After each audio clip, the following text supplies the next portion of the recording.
Apparently the supercomputer in your pocket makes that chunky little radio nothing but a relic. Well, actually... Right now, picture a firefighter walking into a burning building. In her hands, nothing. Clipped to her shoulder is a chunky plastic brick with a stubby little antenna, a walkie-talkie, a design that looks like it fell out of 1980. And back in the truck sits a phone that can video call the other side of the planet. So here's the question almost nobody stops to ask.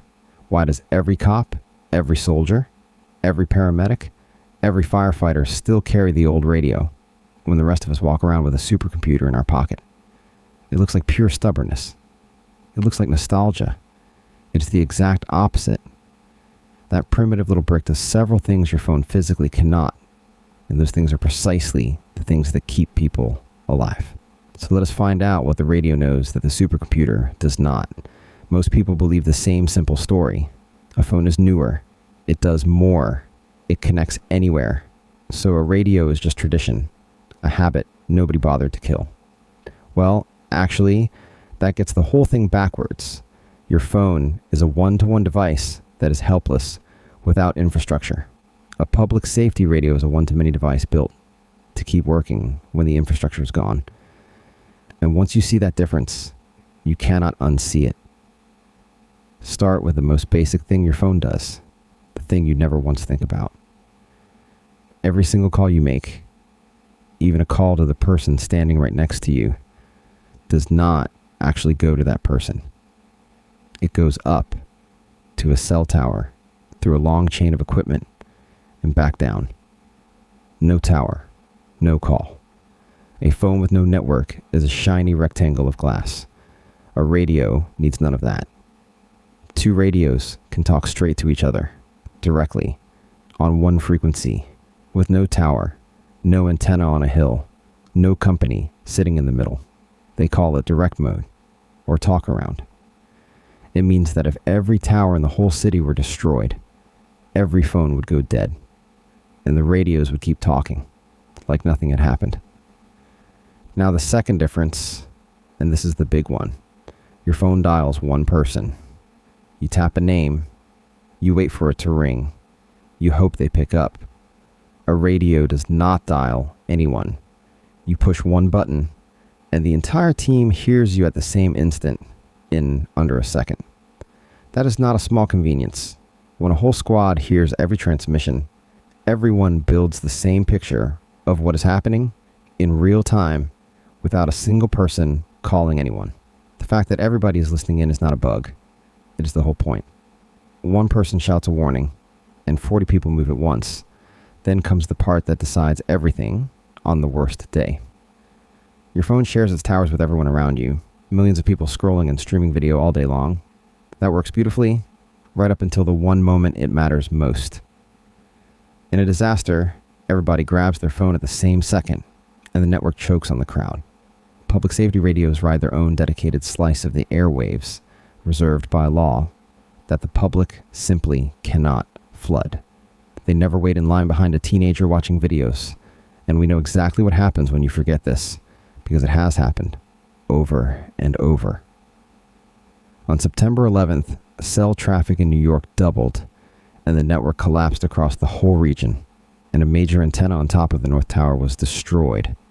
But the darkest lesson of that day was not the phones. A police helicopter circling overhead watched the towers begin to fail, and tried to warn the firefighters still inside. The warning never reached them, because the police radios and the fire radios could not talk to each other. People died inside a building that another rescuer from the air could see was about to come down. That single failure is why the country tore the system up and rebuilt it, wrote a shared standard so that any responder's radio could reach any other, and set aside dedicated airwaves for a new national network that was born directly out of that morning. And still it kept happening. When Hurricane Katrina hit, more than 1,000 cell sites went down. Radio towers were flooded and destroyed, and the real killer was not the wind. It was time. The power stayed out for so long that even the backup batteries drained and died. The people who kept the rescues going were amateur radio operators, hobbyists, on equipment simple enough to run off a car battery, When Hurricane Maria struck Puerto Rico, it knocked out about 96% of the entire island's cell towers, roughly 1,300 of them. And it took around 6 months to bring the network back. For half a year, first responders fell back on ham, radio, and satellite because the modern network simply was not there. And you do not even need a hurricane. In 2024, one major phone network went dark for about 12 hours because of a single mistake buried in its own settings. One bad piece of configuration. And it blocked more than 92 million calls, including over 25,000 calls to 911. One typo-sized error on one company's network, and tens of thousands of people calling for help heard nothing at all. That is the quiet truth about the supercomputer.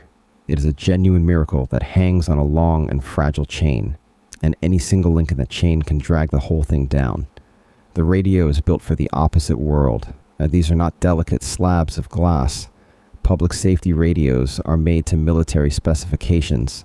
Many of them are submersible, dropped in 2 meters of water for 2 hours, and still working. And their batteries are built to run right past a 20-hour shift. You are not meant to protect it. You are meant to drop it, soak it, freeze it, and keep talking. And this exact same logic is why soldiers carry radios too. A battlefield has no friendly cell tower standing on it. It needs its messages encrypted, and it needs one person to reach an entire unit at once. No infrastructure, one-to-many, secure. The same 3 reasons a firefighter keeps a radio are the same 3 reasons an army does. It was never about old against new. It was about what survives. Now, I have to be fair with you, because this is the part where most versions of this story quietly cheat. The phone is not the villain. The new broadband networks built for first responders are genuinely brilliant.